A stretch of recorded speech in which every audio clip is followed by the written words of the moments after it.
విజయశ్రీ గారు నమస్కారం అండి. నమస్కారం శ్రీలక్ష్మి గారు.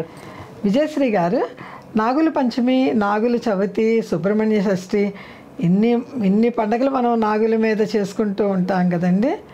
ఇప్పుడు ప్రతి ఒక్కళ్ళకి నాగులు కల్లోకి వచ్చినాయి అంటారు. అవునండి. నాగుపాము వెంటాడింది అంటారు, కొందరు కాటేసింది అంటారు, కొందరు మేము తప్పించుకున్నాము కల్లో, ఆహా అదృష్టం అన్నట్టు అనుకుంటూ ఉంటారు. కళ్ళు వచ్చినప్పుడు మనకి అది కలని తెలియదు కదా, నిజమే అనుకుంటాం కదా, అలా భయపడుతూ ఉంటారు. కళల్లో నాగులు ఎందుకు వస్తాయండి?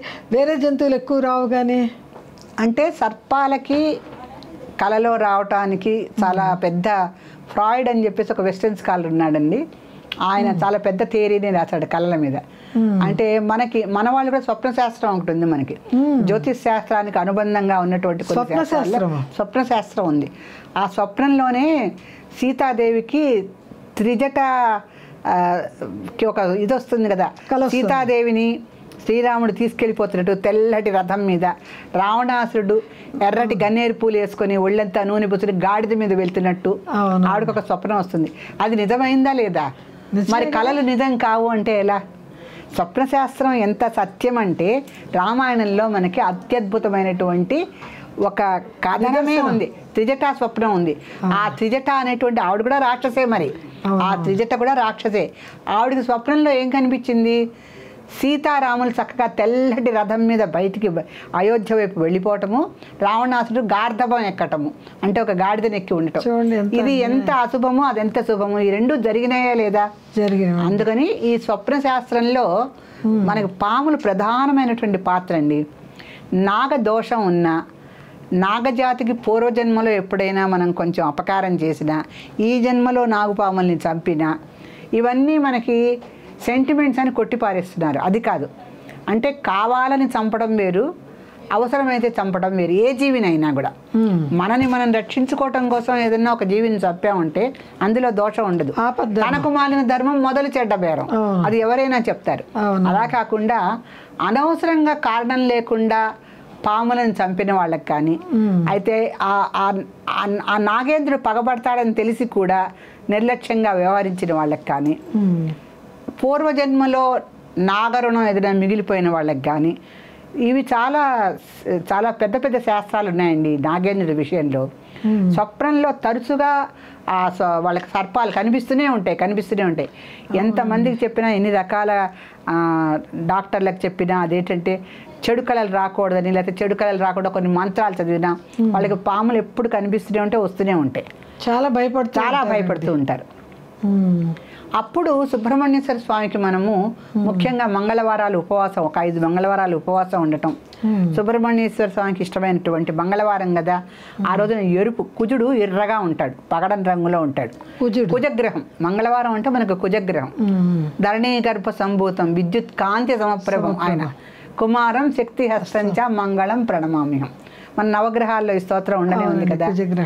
కుజగ్రహానికి ఎర్రటి ఎరుపు, ఆయన పగడాలంటే ఆయనకి ఇష్టం. అందుకే చంద్రుడికి ముత్యాలంటే ఇష్టము, కుజుడికి పగడాలంటే ఇష్టం. ఒక్కొక్క గ్రహానికి ఒక్కొక్క నవరత్నాల్లో ఒక్కొక్క రాయి ఉంది మనకి.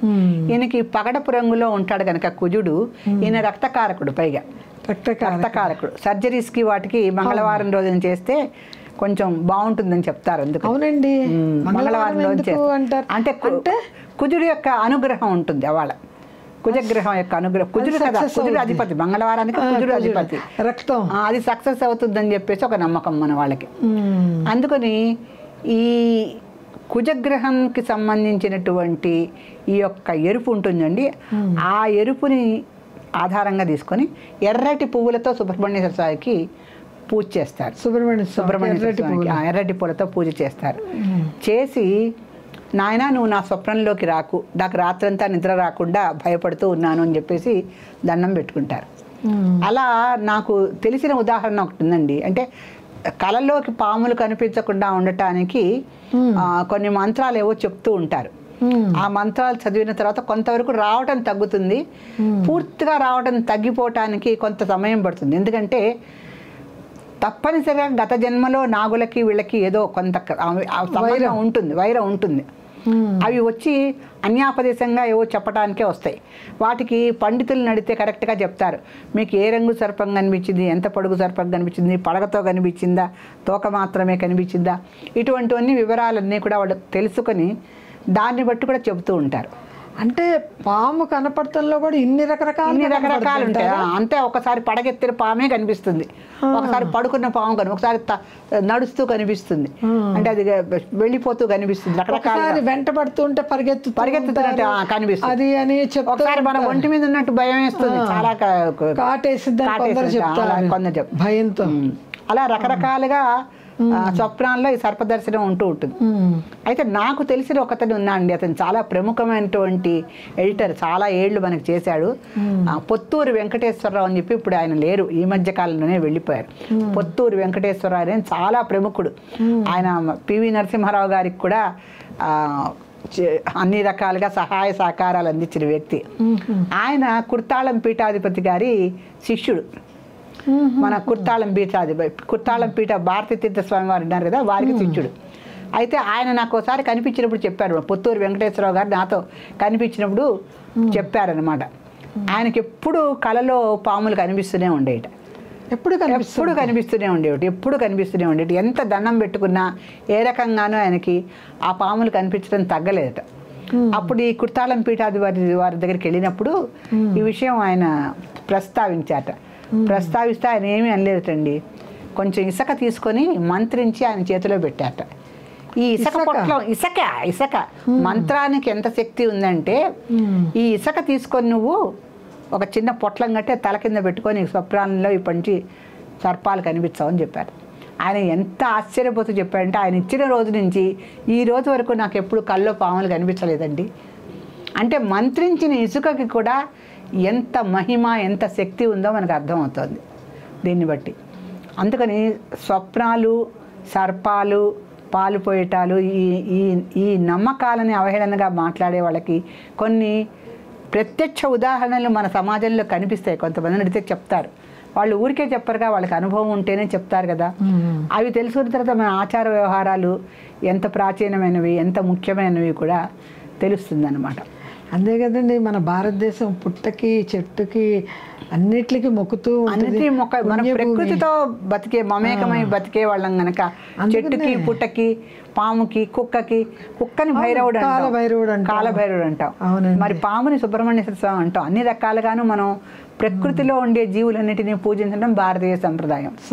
ఆ రకంగా మనము ఈ మంగళవారం రోజున కూడా ఉపవాసం ఉండి సుబ్రహ్మణ్యేశ్వర స్వామి పూజ చేసి వాళ్ళ కోరికలని, సమస్యల్ని, ముఖ్యంగా వాళ్ళ స్వప్నంలో పాములు కనిపించే సమస్యని నివారణ చేసుకున్న వాళ్ళు చాలామంది తెలుసు నాకు.